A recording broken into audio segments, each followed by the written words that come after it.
저는 경제 위기가 올 거라고 생각을 하고 있습니다.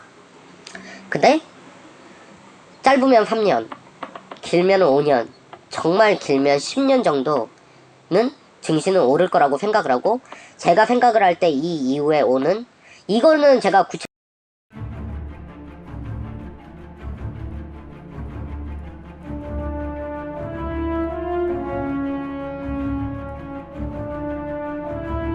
안녕하십니까, 베트남 경제TV 오대리입니다. 우선 이렇게 처음 인사드리게 돼서 너무 반갑습니다. 제가 대부분의 유튜버님들 같은 경우에 얼굴을 공개하고 이렇게 방송을 하시는데요. 저는 얼굴 공개되는 게 좀 꺼려지고 이제 좀 쑥스럽기도 하고, 그래서 이렇게 PT 방식, 그리고 가면을 쓰고 나오는 방식을 통해서 유튜브를 정기적으로 촬영할 예정입니다. 그리고 제가 이 방송을 하게 된 가장 결정적인 이유 중 하나는, 제가 인생에 있어서 큰 도전을 한 게 두 개가 있습니다. 하나는 베트남에 오게 된 점, 그리고 두 번째는 주식 투자를 하게 된 점입니다. 제가 베트남에 왔기 때문에 저희 인생의 많은 부분이 변하게 되었고, 지금은 직장을 다니지 않고 사업을 하게 될 수 있었던 가장 결정적인 계기가 됐습니다. 그리고 주식 투자 역시도 저는 안정된 걸 굉장히 좋아합니다. 누군들 아니겠냐만, 저는 그렇게 도전적인 스타일의 사람은 아니지만 이 주식이 불안하다는 생각을 하지 않습니다. 안정된 투자라고 생각을 하고, 솔직히 너무 재밌고, 그런 부분에서 돈을 벌게 되었고, 아주 큰 돈은 아니지만 직장의 월급에 의존을 하지 않아도 될 정도의 수익을 거두기 시작했습니다. 그러한 어떻게 보면은 규모의 경제를 이룰 수 있는, 그리고 제가 회사에 다닐 때 집체교육에 가서 정말 감명 있게 들었던 얘기인데, 결국은 자본 생산성이 노동 생산성보다 빨라졌다라는 걸 좀 많이 깨닫게 됐습니다. 그러한 부분에 대해서 그럼 어떻게 이런 시스템을 구축하게 됐는지 저의 채널을 시청해주시는 분들께 공유를 하고자 이 방송을 시작하게 됐습니다. 그럼 자본 생산성이 노동 생산성보다 빨라졌다라는 걸 좀 많이 깨닫게 됐습니다. 그러한 부분에 대해서 그럼 어떻게 이런 시스템을 구축하게 됐는지 저의 채널을 시청해주시는 분들께 공유를 하고자 이 방송을 시작하게 됐습니다. 그럼 저는 지금 하고 있는 일이 뭐냐면, 저는 정확히 말씀드려서 한국과 베트남을 오가며 사업을 하고 있는 청년 벤처 사업가입니다. 직원이 4명 정도가 있고요. 이 4명도 다 서울에서 근무를 하고 있고, 저는 이제 서울에 6개월, 그리고 베트남에 6개월, 이렇게 1년의 절반은 베트남, 지금도 제가 베트남에 있거든요. 이렇게 생활을 하고 있습니다. 그리고 저의 또 다른 캐시카우, 금융투자, 저는 이제 한국과 베트남 경제에 굉장히 관심이 많기 때문에 그거에 대한 투자를 하는 걸 좋아합니다. 특히 다른 분들 보통은 이제 주식을 통해서 시세 차익 목적의 투자를 많이 하지 않습니까? 저는 제가 주식의 종목을 발굴을 할 때, 제가 사실 금수저도 아니고, 저는 시골에서 흙수저로 서울로 대학을 와서 가진 것도 없고 별로 이렇게 믿을 만한 비빌 언덕도 없는데, 누구나 그렇잖아요. 누구나 큰 돈을 벌고 싶은 꿈이 있고, 그런 상상을 하게 되지 않습니까? 주식은 제가 살면서 저는 항상 평가만 받아왔기 때문에, 제가 유일하게 평가를 할 수 있는 소통의 창구, 제가 남을 평가할 수는 없지만 기업을 평가할 수는 있지 않습니까? 이러한 기업 평가가 너무 재밌었고, 제가 주식을 살 땐 이 회사를 인수한다라는 생각으로 삽니다. 제가 회장이고, 내가 회장이면 이 회사를 인수를 할까, 투자를 할까 라는 생각에 투자를 하고, 보통 투자를 하게 되면 짧게는 1년, 길게는 2년에서 3년 정도를 보유를 해서 시세 차익과 배당을 얻는 방식으로 투자를 하고 있고, 그렇기 때문에 주식이 저의 생활에 있어서 크게 걸림돌이라던가 정신적으로 힘들게 하는 부분을 주지는 않고 있습니다. 그리고 앞으로 제가 하고 싶은 일은, 저는 이제 채권과 NPL 부분을 좀 공부를 하고 싶습니다. 사실 제가 채권이랑 NPL에 관해서는 잘은 모르거든요.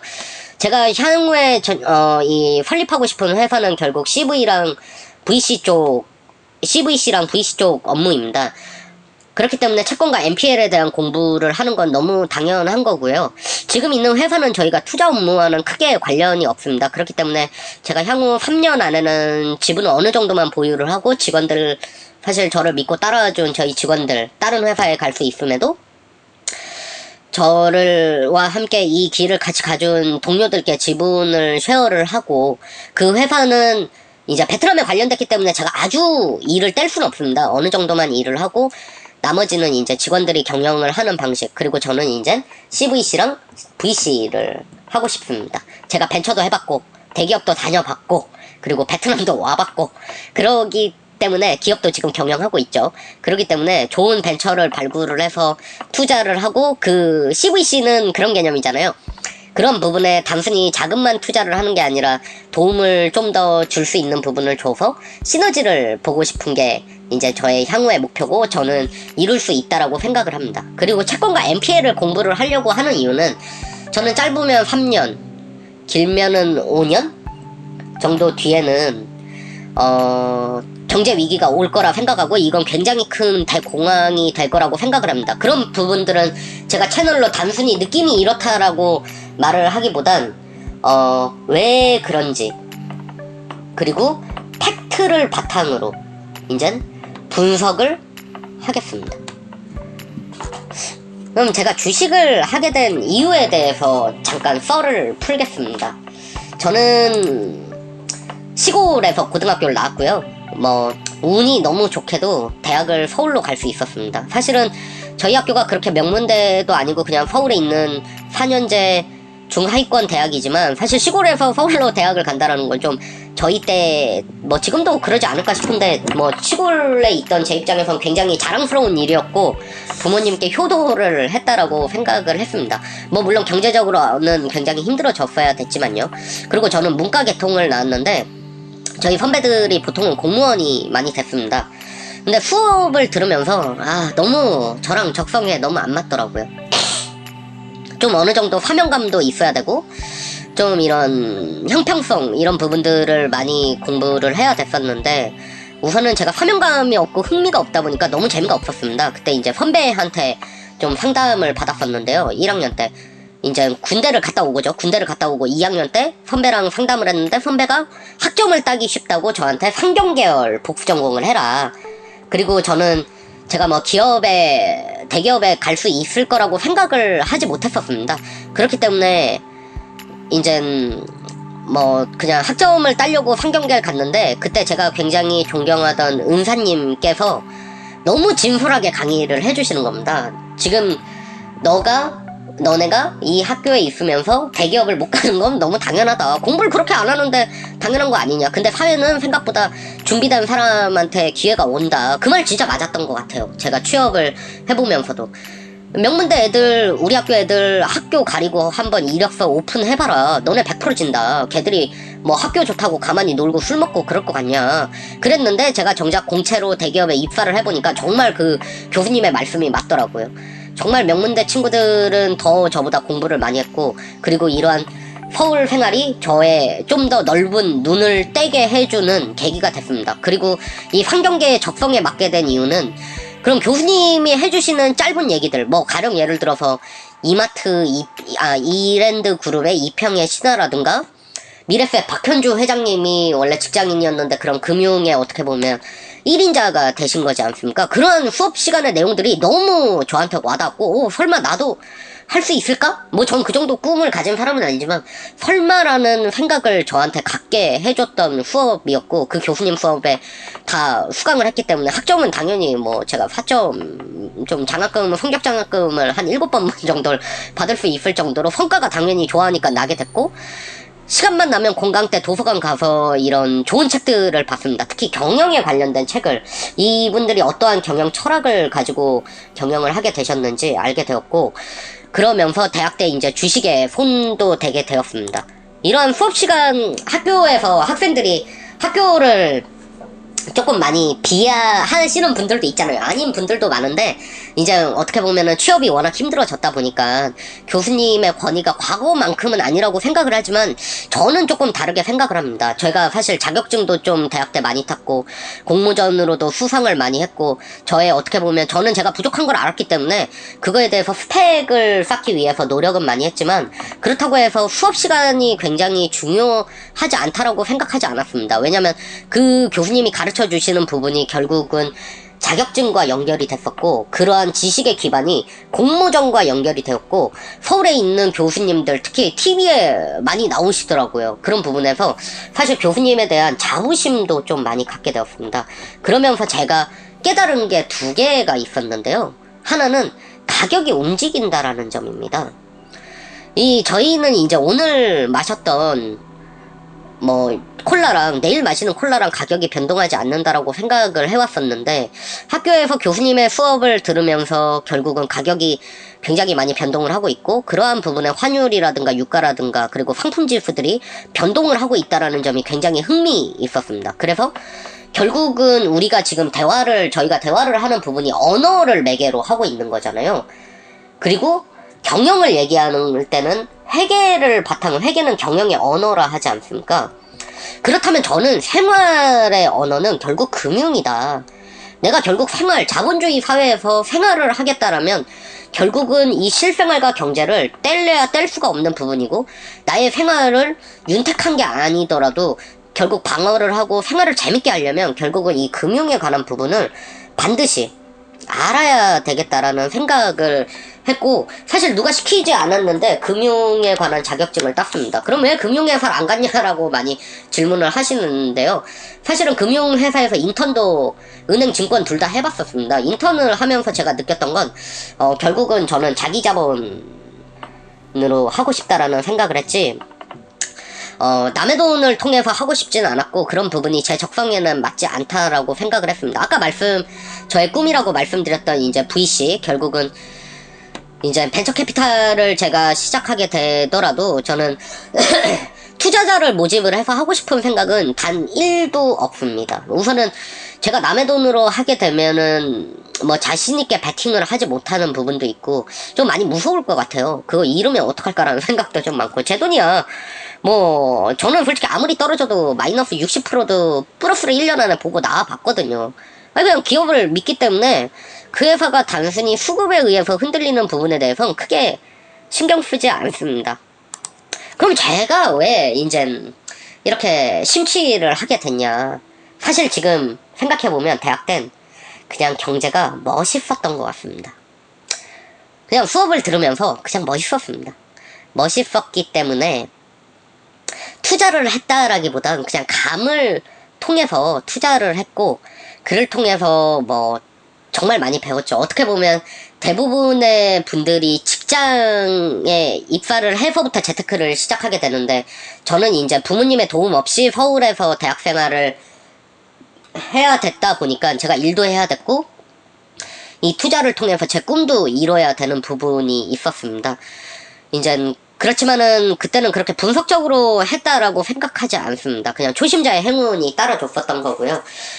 그리고 그러한 부분들이 저에게 많은 가르침, 지금도 가르침을 많이 받고 있지만 저도 더 많이 공부를 해야 되지만 그런 부분에서 공부를 하게 됐던 것 같습니다. 저는 이제 미국에 1년 정도 유학을 제 자비로 갔다 오게 됐습니다. 제가 이 얘기를 하면 정말 많은 분들이 놀라시는데요. 제가 미국을 1년을 가고 싶었던 이유는 투자를 하면서 특히 금융에 관심이 생기면서 저는 영어 때문에 다들 어학연수를 가잖아요. 취업하려고 영어 때문에. 근데 저는 어학연수를 간 게 아니라 그냥 미국을 가보고 싶었습니다. 미국을 가보고 싶었고 그냥 아무랑 대화를 하고 싶었던 게 아니라 경제를 좋아하는 친구를 꼭 만나서 얘기를 하고 싶었었습니다. 그래서 그 친구들 덕에 정말 저렴하게 제가 돈이 그때 당시에 2,000도 안 되게 가지고 갔었는데요. 1년을 그 친구들 집에서 얹혀 살면서 그 친구들이 맛있는 것도 사주고 그 친구들도 경제에 관심이 있었기 때문에 그 친구들은 한국 경제를 굉장히 많이 물어봤거든요. 결국 그럼 제가 왜 미국을 가고 싶었냐. 결국 미국은 전 세계의 넘버원입니다. 결국 우리나라 경제에 굉장히 많은 영향을 주는 나라고, 그러한 미국 시장을 알지 못한다면 결국은 한국에 투자를 하는 부분에서 의미가 없을 수도 있기 때문에 저는 이제 미국에 이제 너무 가고 싶었고, 그 생활이 저한테 너무 값졌습니다. 단순히 경제, 뭐, 언어 당연히 이제 배워왔죠. 배워왔는데, 그들과 대화를 하려면 제가 언어를 할 수가 있어야 됐기 때문에, 뭐, 궁금한 단어를 맨날 찾아봤죠. 사전을. 제가 돈이 없어서, 그때도 스마트폰을 막 쓸 때였는데도 전자사전을 들고 가가지고 이제 막 했었던 기억이 나는데요. 그럼 이제 학생이 어떻게 그렇게 큰 돈을 벌게 됐냐, 많은 분들이 궁금해 하실 수 있는데, 우선 저는 인턴을 통해서 이제 7개월 정도 중견 그룹에서 인턴을 하게 됐습니다. 그럼 2학년 때 어떻게 인턴을 하게 됐냐라고 많이 물어보는데, 학교에 이제 특강 많이 오시잖아요. 저도 간혹가다 특강을 나가는데, 특강을 가서 이제 끝나고 나서 대부분이 가잖아요. 가가지고 저는 인턴하고 싶다고 쫄랐습니다. 쫄랐더니 진짜 연락이 오시더라고요. 비서실에서. 그래서 이제 말씀을 드렸죠. 이 학점이 인정되게 산학협력으로 인턴을 꼭 하고 싶다. 그리고 이 인턴을 물꼬로 저는 대학 다니면서 아르바이트 대신 인턴을 하게 됐고, 뭐 4학년 모집한다 해도 그냥 3학년 때 제출을 했습니다. 꼭 취업 방송이 된 것 같은데, 사실은 투자 업무 자체가 저한테 취업 준비였습니다. 결국 취업이라는 것도 기업에 들어가는 거잖아요. 이 기업에 들어가기 위해서는 기업을 알아야 되는 건데, 기업을 알기 위해서는 결국 기업을 분석을 해야 되는 거고, 기업은 이익을 창출을 하는 곳이기 때문에 그런 부분에서 당연히 금융을 좋아하는 사람이 입사를 해야 되는 거지 않나요? 저는 이제 학벌 본다 막 이러는데, 자소서 안 본다 이러는데, 그런 학벌로 필터링이 될 거면 저는 어떻게 입사를 했으면, 저는 대기업 면접만 20번을 넘게 봤는데, 뭐 물론 스펙적인 팩트도 있었겠지만, 이제 저는 기업들에서 자소서를 본다라고 생각을 하고 있고, 실제로 제가 입사를 했을 때 지방대 출신들도 굉장히 많았고, 그 친구들은 그냥 보통의 친구들과는 굉장히 달랐습니다. 남과 다른 뭔가가 있었고, 노력한 사람이 당연히 쟁취를 했었던 거고요. 그렇게 저는 이제 그룹본에서 근무를 하게 됐는데, 제가 이제 유학을 가게 됐던 이 주식의 차트를 잠깐 보면, 제가 왜 운빨이었냐고 얘기를 하면, 이거는 코라오 홀딩스의 이제 월봉 차트입니다. 그리고 옆에 있는 거는 삼성전자에 제가 두 군데에 투자를 했거든요. 코라오 홀딩스에 투자를 한 이유는 그 당시에 그냥 수업이 들으면서 멋있었습니다. 이 회장님, 제가 한번 뵀었거든요. 뵈서 사진도 한번 찍었는데, 베트남에서. 이분을 너무 존경했습니다. 이분의 방송, 다큐멘터리 이런 걸 하셨었는데, 라오스의 정주영이라는 분이시거든요. 이분이 너무 좋아서 매수를 했고, 삼성전자는 아무 생각 없이 그냥 샀는데 랠리가 따라와가지고 돈을 벌게 된 거죠. 그래서 3배 정도를 700을 넣어서 3배를 벌게 돼서 그 돈으로 미국을 갔다 오게 된 겁니다. 착각을 했었던 거죠. 저는 제가 굉장히 재능이 있다라고 생각을 했습니다. 제가 재능이 있어서 번 게 아니라 그냥 차트에 운이 좋게 잘 탑승을 했던 거였죠. 그래서 이제 미국을 갔다 와서 남은 돈으로 바로 이 주식, 뭐 유명한 주식이죠. 최근에도 뭐 좀 유명했죠. 시사적인 부분이긴 하지만 인사청문회 때문에 좀 유명해지게 된 주식 중 하나인데, OCI라는 주식에 투자를 하게 됩니다. 왜 투자를 했냐면, 그때는 그냥 거래량을 보고 투자를 했고, 이 OCI가 제가 살던 지역이랑 좀 관련이 있어요. 그냥 열심히 일하니까 샀죠.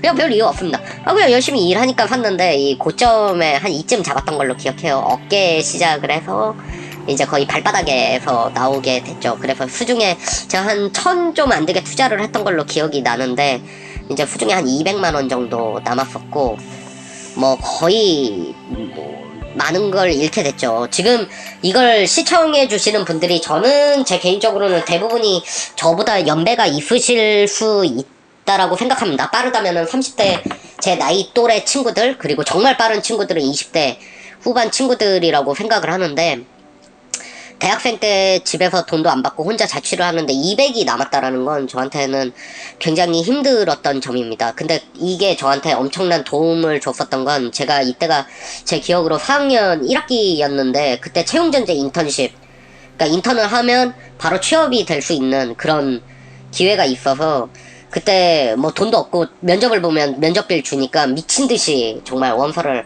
한 1, 2학기 합쳐서 100장을 썼죠. 1학기 때는 당장 취업을 확보하고 싶으니까 1학기 때 이제 하게 된 거고, 결국은 분석 없는 투자는 투기와 같다라는 얘기를 하고 싶습니다. 그리고 이러한 위기가 저한테는 결국 정말 이 주식이 없었다면 저는 지금도 투기를 하고 있었을 거고요. 많은 분들이 직장을 다니시잖아요. 저도 어떻게 보면 사업을 하고 있다는 자체도 직장을 다니는 거와 마찬가지인데, 저는 저한테 직장 생활은 제 인생 최대의 기회였습니다. 기존의 학교에서 배우던 경제와 실제 실무를 다루게 됐기 때문인데, 저는 이제 지원 업무로 처음 부서를 배정을 받았지만 제가 요청을 해서 영업을 뛰어봤습니다. 영업을 뛰게 된 이유는 실물 경제를 너무 알고 싶었습니다. 정말 지금 영업을 뛰면서 이 거래처가 지금 돈이 있냐 없냐, 이건 정말 바로 피부에 와닿는 경제거든요. 이거는 어떠한 지표도 대처를 할 수가 없습니다. 객관적이지는 않지만 이것만큼의 좋은 정보는 없고, 영업을 하면서 시야를 넓힐 수 있다는 점이 정말 좋았고, 직장을 다니면서 정말 이 돈과 바로 연결이 되는, 어떻게 보면 그러한 저의 업무가 결국은 회사 업무라는 자체가 저의 투자적인 시각을 키울 수 있는 정말 저로의 기회라고 생각을 해서 너무 재밌게 회사를 다녔습니다. 5년차, 4년차까지 다녔는데, 다니다가 이제 저는 베트남에 가야겠다라는 생각을 하게 됐습니다.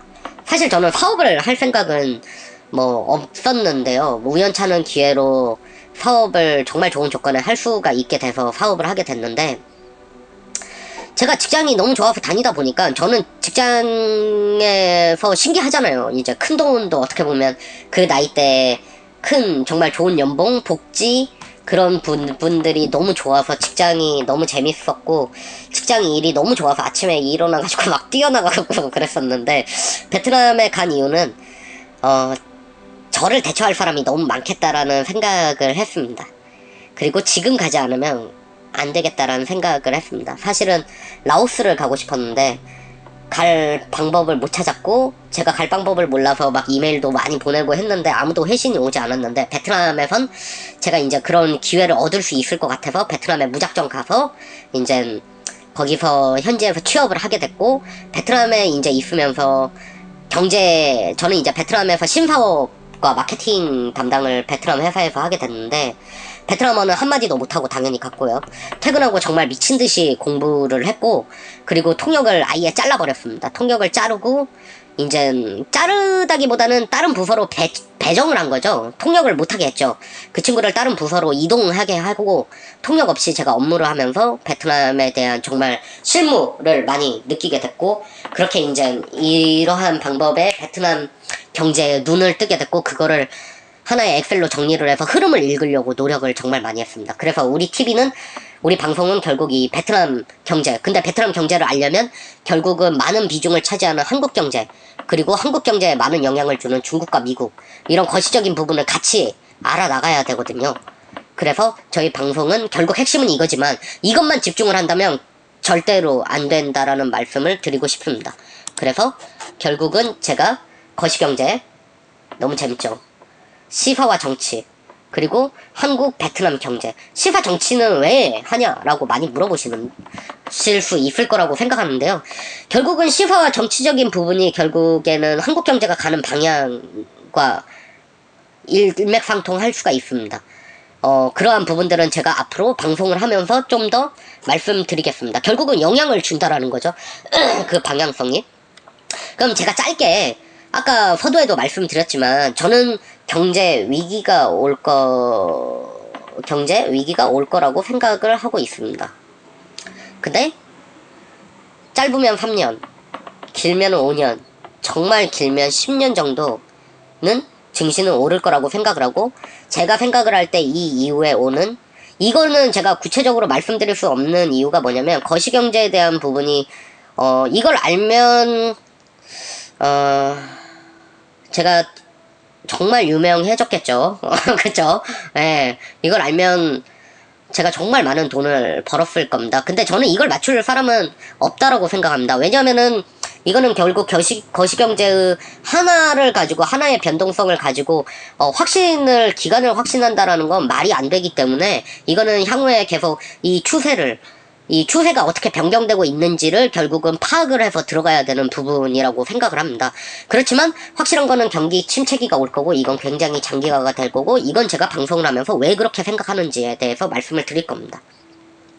그리고 저희 방송에서는 모든 걸 팩트를 바탕으로 할 겁니다. 제가 이제 이 방송을 하기 전에 이제 여러 가지 이제 유튜버, 특히 경제 유튜버 분들을 좀 많이 보는데요. 보면서 정말 흔히 말하는 인기 유튜버들 분들 중에서도 뭐 베트남 금리 7%니까 거기에 뭐 넣어라. 그럼 베네수엘라로 넣어야죠. 금리가 높다라는 의미를 모르고 말씀을 하시는 것 같아요. 한국처럼 이렇게 환전이 잘 되는 나라가 아닙니다. 달러가 많이 부족하기 때문에. 그거는 정말 모르고 한 얘기고, 뭐 빈그룹이 베트남의 삼성이다. 우선 매수하고 봐라. 제가 보기에 베트남 경제를 정말 많이 아시는 분들을 봤습니다. 그분들을 봤지만 그분들은 그런 얘기를 안 하시죠. 저도 빈그룹이 비전이 있다라고 생각하지만 뭐 그러한 말도 안 되는 이유로 방송을 그런 방향으로 할 생각이 없고요. 팩트를 바탕으로 거시적이고 전반적인 이제 방향을 바탕으로 제가 방송을 하는 걸 목표에 두고 있습니다. 그러한 부분에 충분히 도움이 되실 거라고 생각을 하고, 특히 해외 직구를 하시는 분들이 가장 답답해하는 정보에 관한 부분, 객관적인 지표를 바탕으로 사라 마라는 결국 본인의 판단이지만 그러한 부분에 제 간단한 코멘트를 남기는 방식으로 방송을 할 겁니다. 그럼 저는 이제 향후 경제 전망을 짧게 말씀드리면, 왜 랠리가 잠깐은 올 것 같냐, 5년 3년 안에 뭐 3년 5년 정도를 저는 생각을 하고 있는데, 크게 이제 6가지에 관한 부분을 보고 있습니다.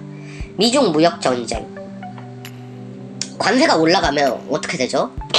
거래량이 줄어들어서 뭐 수출에 타격을 주고 뭐 이런 부분은 있지만, 저는 이제 그 10일 00시였나요? 그때 중국을 출발하는 기점이었죠. 제 기억에 11일인가 10일인가 좀 헷갈리는데, 관세를 25% 부과한다라고 발표를 했지만 저는 이거는 결국은 협상용이라고 생각을 합니다. 이 미중 무역 전쟁은 타결될 수밖에 없습니다.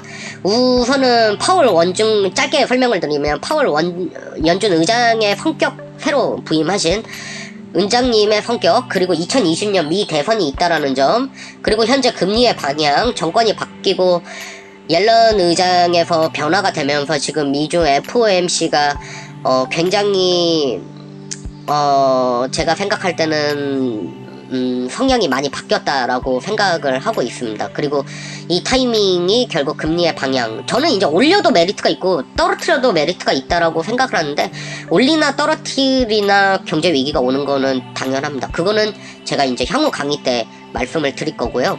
결국은 이 금리의 방향을 봤을 때 그렇고, 한국 역시도 2020년 총선이랑 대선이 있습니다. 뭐 지금 총선 관련된 주식들 보면은 이제 생각보다 수급이 많지는 않지만 지금부터 준비하시는 분들 많으시더라고요. 저는 참고로 정치 테마는 하지 않습니다. 네, 저랑 방향성이 맞지 않고 저는 재미를 한 번도 본 적이 없기 때문에 저는 이제 변수가 많은 걸 별로 좋아하지 않습니다.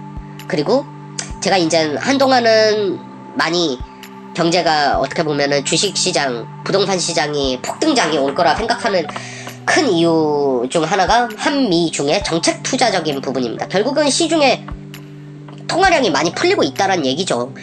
지금까지 어떻게 보면은 양적 완화를 하다가 잠깐 돈을 걷어들였는데, 진짜 트럼프 대통령은 굉장히 똑똑한 것 같습니다. 제 개인적으로는 그렇게 생각을 하는데, 이젠 그러한 부분에서 결국은 한미 중의 정책 투자에 관한 부분이 이젠 통화량을 저는 움직일 거라 생각을 하고, 통화량이 늘어난다는 건 결국 물가에 영향을 준다는 얘기잖아요. 그럼 지금 현찰을 가지고 있으면 안 되죠. 현찰 가지고 있으면 안 되죠. 땅이든 부동산이든 뭐든 사야죠. 그거를 이제 어떻게 사냐를 봐야 되는 거고, 이제 제가 생각할 때는 그러한 부분에서 짧게 보면은 정말 차트라는 게 너무 우울한데, 길게 보면은 한 번도 주식은 떨어진 적이 없습니다. 그 왜 부자들이 주식을 가지고 있을지 한번 생각해 보시면은 답이 저는 나올 거라 생각을 하고, 결국 유가와 베트남의 거시 경제에 관한 부분을 베트남 투자 부분에서 봤을 때 이제 유가도 무시할 수가 없죠. 저는 이제 유가가 더 갈 거라고 생각을 하고, 사실은 환율에 관한 부분은 원래는 약달러 기조가 올 거라고 생각을 했는데 요즘에는 조금 이 부분은 제가 좀 더 공부가 필요할 것 같습니다. 왜냐면 유가랑 결국은 환율이랑 차트상은 비슷하게 갔거든요. 근데 이제 상황적인 부분이 이게 어떻게 돼야 되는지를 좀 더 지켜봐야 되고, 특히 이 부분에 대해서 제가 정확하게 말씀을 드리려면 결국은 미국의 기준금리가 어떻게 돼 갈 거냐라는 게 가장 중요할 것 같습니다. 그래서 이상 오늘 방송은 여기까지 하고, 제가 다음 방송부터는 이제 하나하나씩 오늘 저희가 말씀드렸던 이런 인트로 부분에서 말씀드렸던 부분에 지금 현재 시사적인 부분, 그리고 왜 이런 현상이 일어나는지, 그리고 베트남 이 회사, 뭐 가령 들어 페트로비나가 어떤 회사인지, PVI라는 회사가 어떤 회사인지, 빙그룹이 도대체 뭐하는 회사인지 제가 오가면서 이제 제가 느꼈던 정성적인 부분과 정량적인 부분을 분석을 해서 찾아뵙겠습니다. 감사합니다.